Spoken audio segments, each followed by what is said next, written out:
नमस्कार, अपन समाचारमा स्वागत छ। सुरुमा हेडलाइन्स। धरान उपमहानगरपालिकाका मेयर तारा सुब्बाको निधन। किडनीको रोगबाट पीडित सुब्बाको उपचारको क्रममा निधन। सडक विस्तारका क्रममा जनकपुर उपमहानगरपालिकामा फेरि डोजर चल्यो। अटेर गर्नेहरूको घर भत्काइयो। प्रधानमन्त्री ओलीको राजीनामा माग गर्दै नयाँ शक्ति पार्टीबाट काठमाडौँमा प्रदर्शन। सरकारले जनविरोधी गतिविधि गरेका आरोप। केही स्थानीय तहमा सुरक्षाका कारण बैंक स्थापना गर्न ढिलाइ भएको नेपाल राष्ट्रिय बैंकबाट स्पष्ट। केही स्थानमा कर्मचारी लखेटिएको गुनासो। र विश्वकप फुटबल प्रतियोगिताको उपाधि जितेता फ्रान्सेली खेलाडीको स्वदेशमा भव्य स्वागत, लाखौं जनताको सहभागिता। अब समाचार विस्तारमा। धरान उपमहानगरपालिकाका मेयर तथा नेपाल कम्युनिस्ट पार्टीका नेता तारा सुब्बाको निधन भएको छ।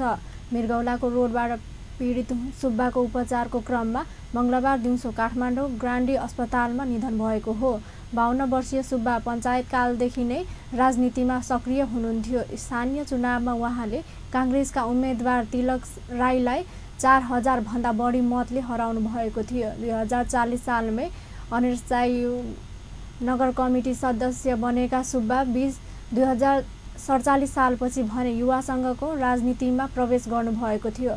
त्यसबेला युवा सङ्घलाई प्रजातान्त्रिक राष्ट्रिय युवा सङ्घका नामले चिनिन्थ्यो। सुब्बा सङ्घको नगर कमिटीपछि जिल्ला कमिटी आयोजक हुँदै 2 पटक जिल्ला अध्यक्ष, 2 पटक केन्द्रीय सदस्य र पनि बन्नुभएको थियो। सुब्बाका श्रीमती र 1 छोरा रहेका छन्।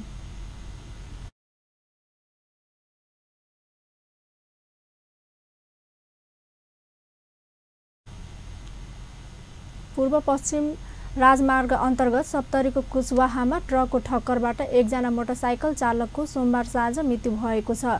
मृत्यु हुनेमा मोटरसाइकल चालक सिराहाको लहान नगरपालिका 8 बस्ने 50 वर्षीय रामशरण चौधरी रहेका प्रहरी उपरीक्षक मुकेश कुमार सिंहले जानकारी दिनुभयो। दुर्घटनामा घाइते भएका चौधरीको विराटनगर स्थित न्युरो अस्पतालमा उपचारका क्रममा मृत्यु भएको प्रहरीले जनाएको छ।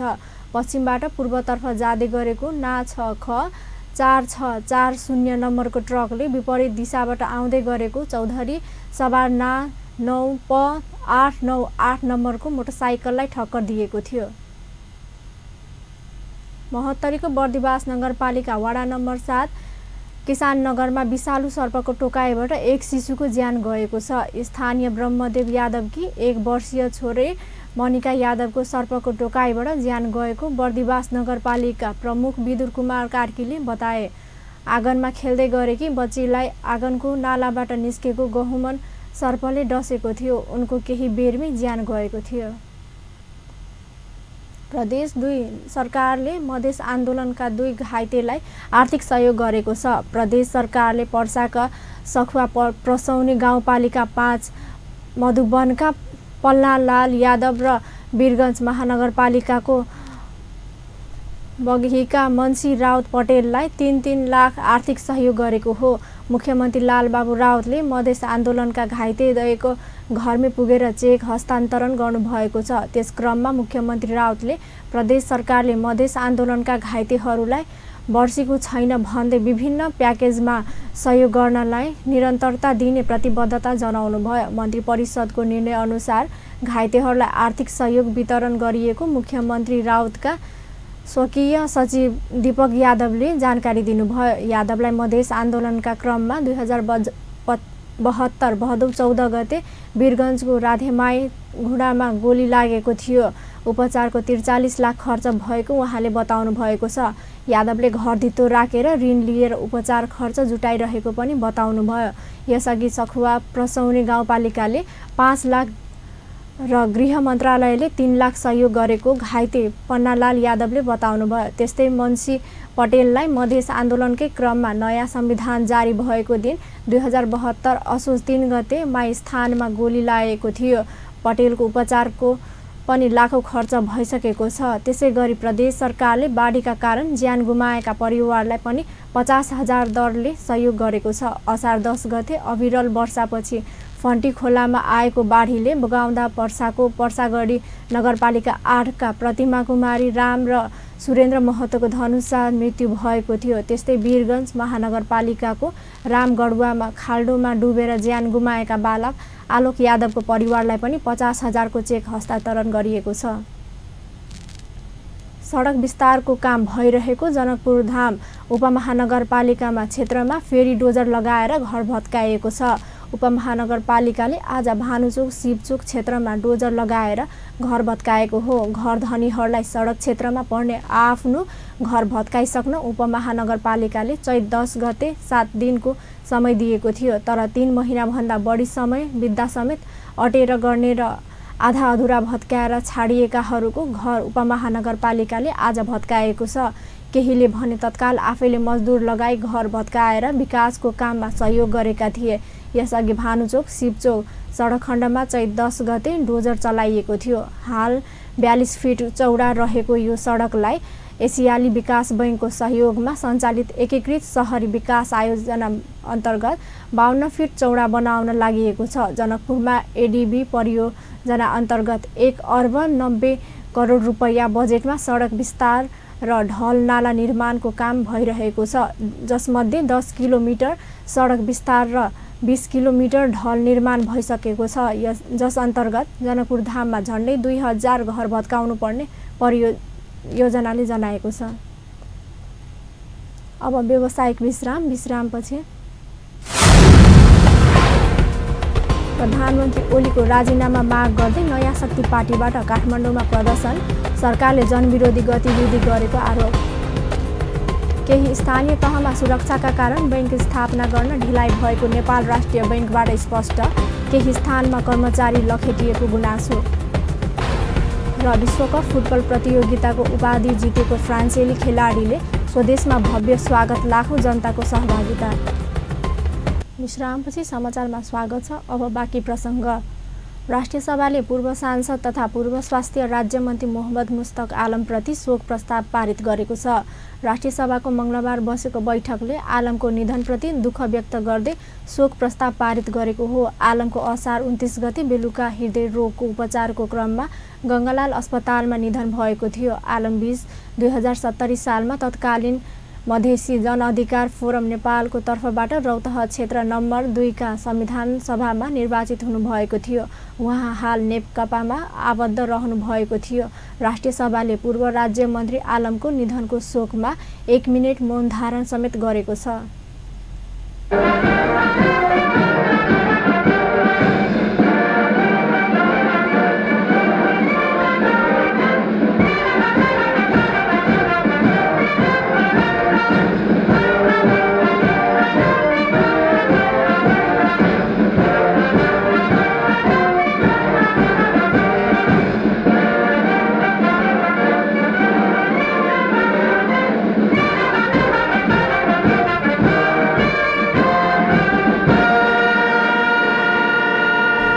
राष्ट्रिय सभाको अर्को बैठक यही श्रावण 8 गते मङ्गलबार बिहान 11 बजेका लागि बोलाइएको छ। शोक प्रस्ताव पारित गरेपछि संसदमा अन्य विषयमा छलफल नगरी बैठक स्थगित गर्ने प्रचलन रहिआएको छ। बाबुराम भट्टराई नेतृत्वको नयाँ शक्ति पार्टी नेपालले प्रधानमन्त्री केपी शर्मा ओलीको राजीनामा माग गर्दै काठमाडौँमा प्रदर्शन गरेको छ। नयाँ शक्ति पार्टी नेपालले मङ्गलबार काठमाडौँको माइतीघर मण्डलामा प्रधानमन्त्री ओलीको राजीनामामा माग गर्दै प्रदर्शन गरेको हो। सरकारले संविधान विपरीत जनविरोधी गतिविधि गरेपछि आफूहरू सडक सङ्घर्षमा उत्रन बाध्य हुनु परेको नेता गङ्गालाल श्रेष्ठले बताउनुभयो। प्रदर्शनमा सरकारले महँगी नियन्त्रण गर्न नसकेको, नागरिक अधिकार हनन हुने गरी काठमाडौँको विभिन्न स्थानमा निषेधित क्षेत्र तोक्ने काम गरेको, मेडिकल माफियाहरूलाई प्रशय दिने प्रयास गरेको भन्दै चर्का नाराबाजी गरिएको छ।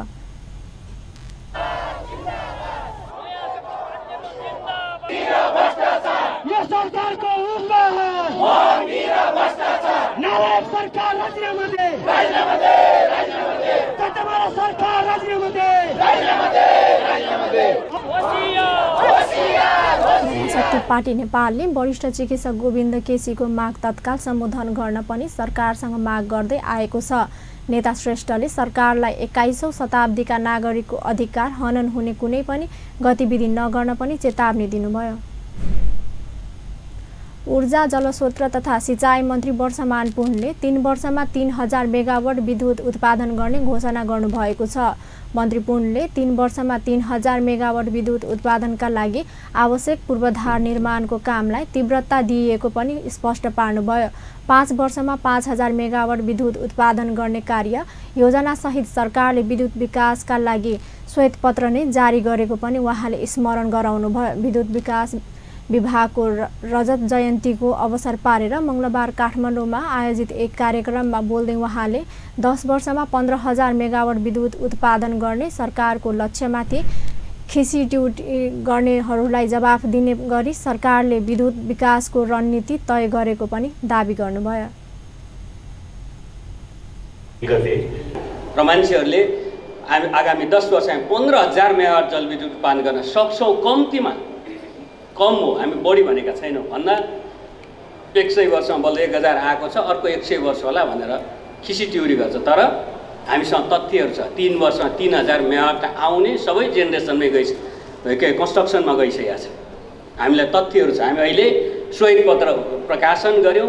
कसैले खिसी ट्युरी आलोचना गर्न सकेन, कसैले समर्थन गरे र समर्थन गर्न नचाहनेले पनि विरोध गर्न सकेन। किन भन्दा हामी आगामी 10 वर्ष कम्तीमा पनि 2 अङ्कको आर्थिक वृद्धि हुनेछ, जसको लागि हामीलाई 10000 मेगावाट हामीले चाहिन्छ। जलस्रोत तथा सिँचाइ मन्त्रालय मन्त्री पुनले सरकारले ऊर्जा क्षेत्रको विकासका लागि निजी क्षेत्रको लगानीलाई उच्च प्राथमिकता दिएको पनि स्पष्ट पार्नुभयो। उहाँले मुलुकलाई समृद्ध बनाउन विद्युत विकासको कामलाई सरकारले उच्च प्राथमिकताका साथ अघि बढाएको पनि बताउनुभयो। अब समाचारमा व्यावसायिक विश्रामपछि केही स्थानीय तहमा सुरक्षाका कारण बैंक स्थापना गर्न ढिलाइ भएको नेपाल सरकार राष्ट्रिय बैंकबाट स्पष्ट। केही स्थानमा कर्मचारी लखेटिएको गुनासो।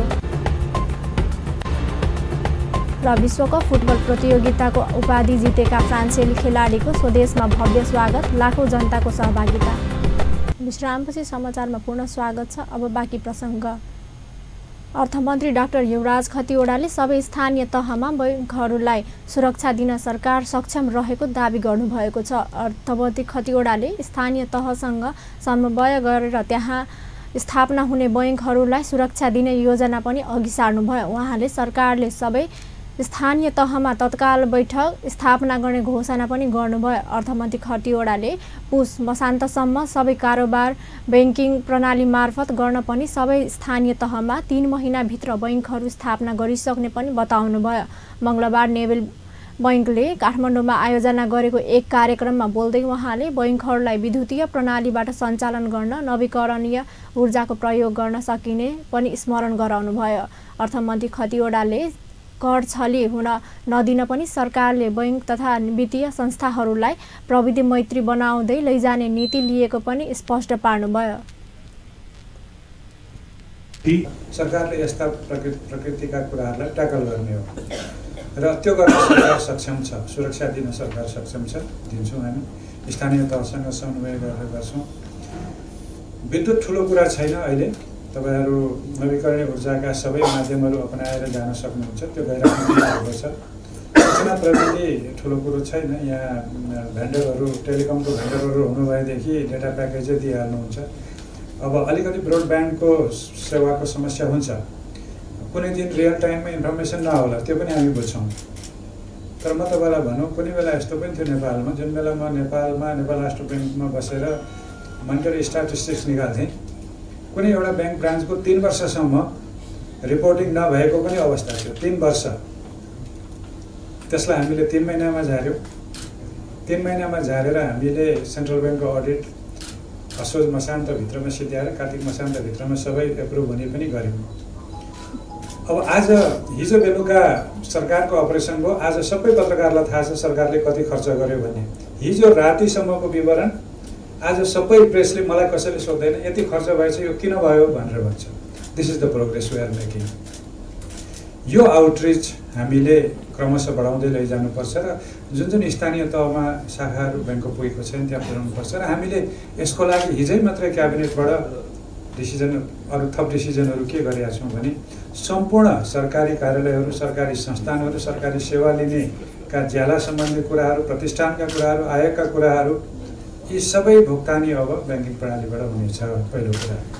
अर्थमन्त्री खतिवडाले सरकारले बैंक तथा वित्तीय संस्थाहरूको अभिलेखलाई व्यवस्थित बनाउन पनि यसलाई प्रविधि मैत्री बनाउँदै लैजाने काममा ढिलाइ नगर्ने धारणा पनि राख्नुभयो।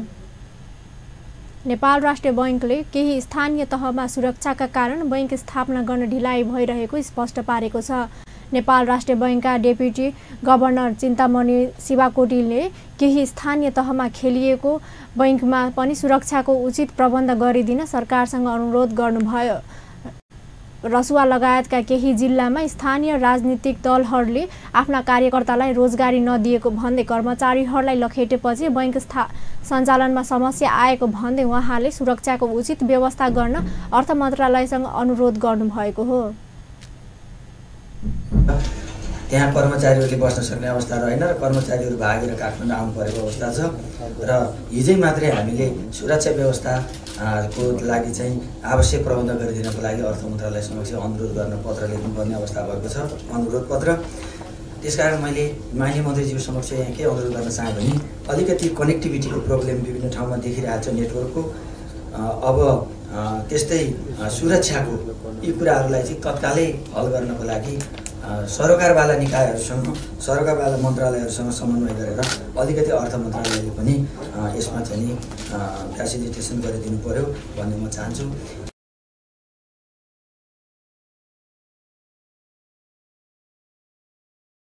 केही असार मसान्तसम्म सबै स्थानीय तहमा बैंक सञ्चालन गरिसक्ने योजना बनाएको थियो। डेप्युटी गभर्नर शिवाकोटीले कतिपय स्थानमा सुरक्षा चुनौतीका कारण बैंक सञ्चालनमा कठिनाइ भइरहेको पनि स्पष्ट पार्नुभयो। 753वटा स्थानीय तहमध्ये हालसम्म 556वटा स्थानीय तहमा मात्रै बैंक स्थापना गरिएका छन्। नबिल बैंकले एकैपटक 12वटा शाखा सञ्चालनमा ल्याएको छ। नबिल बैंकले मङ्गलबार कर्णाली प्रदेश तथा प्रदेश 7 र प्रदेश 5 का विभिन्न गाउँपालिकाहरूमा 12वटा शाखा आजैबाट कारोबार सुरु हुने गरी सञ्चालनमा ल्याएको हो। मङ्गलबार अर्थमन्त्री डाक्टर युवराज खतिवडाले काठमाडौँमा अनलाइन मार्फत 12वटा शाखाको उद्घाटन गर्नुभएको हो। कर्णाली प्रदेशमा 5, प्रदेश 5 मा 1 र प्रदेश 7 मा 6वटा नबिल बैंकका शाखाहरू सञ्चालन गरिएका छन्। बैंकका प्रमुख कार्यकारी अधिकृत अनिल केसरी शाहले नेपाल राष्ट्रिय बैंकको निर्देशन अनुसार एकैपटक 12वटा शाखा सञ्चालनमा ल्याइएको बताउनुभयो। उहाँले सबै शाखामा आजैबाट कारोबार पनि सुरु गरिएको जानकारी दिनुभयो। बैंकले गएको आर्थिक वर्षमै खोल्नु भनेर भन्नुभएको थियो। सफ्ट ओपनिङ हामीले हिजोसम्म 7वटै प्लस 5वटा 12वटैको सफ्ट ओपनिङ गरिसकेका छौँ। आज अफिसियल इनोग्रेसन गर्दैछौँ।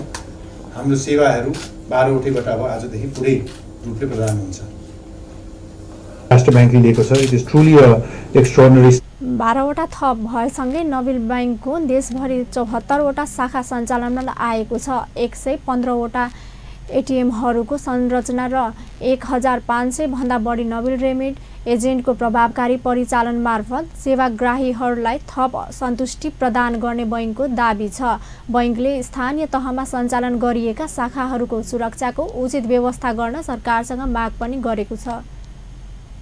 अब खेल समाचार।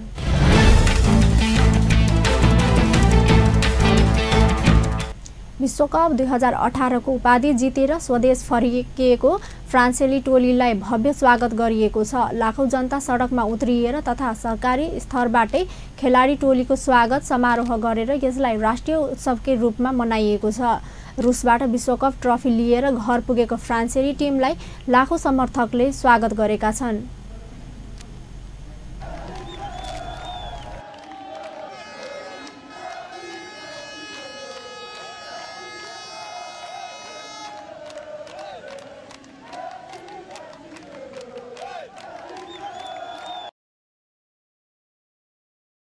विमानस्थलमा पनि सरकारी उच्च ओधाका पदाधिकारीले खेलाडीलाई स्वागत गरेका थिए। खेलाडीको टोलीले पेरिसका विभिन्न स्थानको परिक्रमा गरेर थियो। फाइनल खेलमा क्रोएसियालाई 4-2 गोल अन्तरले पराजित गर्दै फ्रान्सले विश्वकप फुटबलको उपाधि दोस्रो पटक चुमेको थियो। यसअघि सन् 1958 मा आफ्नै भूमिमा भएको विश्वकप फुटबलको उपाधि उचालेको थियो। फ्रान्सले दोस्रो पटक विश्वकप फुटबलको उपाधि 20 वर्षपछि जितेको हो। सन् 2006 मा विश्वकप फुटबलको उपाधि उचाल्ने मौका पाए पनि फाइनल खेलमा इटालीसँग पराजित हुँदै उपविजेता बनेको थियो। फ्रान्सेली राष्ट्रपतिले विश्वविजेता टोलीलाई लेजन डी ओनरबाट सम्मान गर्ने घोषणा गरेका छन्। लेजन डी ओनर फ्रान्सको सबैभन्दा ठूलो सम्मान हो। अन्त्यमा मुख्य समाचार पुनः एकपटक। धरान उपमहानगरपालिका मेयर तारा सुब्बाको निधन। किडनीको रोगबाट पीडित सुब्बाको उपचारको क्रममा निधन। सडक विस्तारका क्रममा जनकपुर उपमहानगरपालिकामा फेरि डोजर चल्यो। अटेर गर्नेहरूको घर भत्काइयो। प्रधानमन्त्री ओलीको राजीनामा माग गर्दै नयाँ शक्ति पार्टीबाट काठमाडौँमा प्रदर्शन। सरकारले जनविरोधी गतिविधि गरेको आरोप। केही स्थानीय तहमा सुरक्षाका कारण बैंक स्थापना गर्न ढिलाइ भएको नेपाल राष्ट्रिय बैंकबाट स्पष्ट। केही स्थानमा कर्मचारी लखेटिएको गुनासो। र विश्वकप फुटबल प्रतियोगिताको उपाधि जितेका फ्रान्सेली खेलाडीको स्वदेशमा भव्य स्वागत। लाखौं जनताको सहभागिता। हस्त अपन न्युज अहिलेलाई यति नै। पल पल खबर तेज नजर हेर्दै रहनुहोला अपन टेलिभिजन। नमस्कार।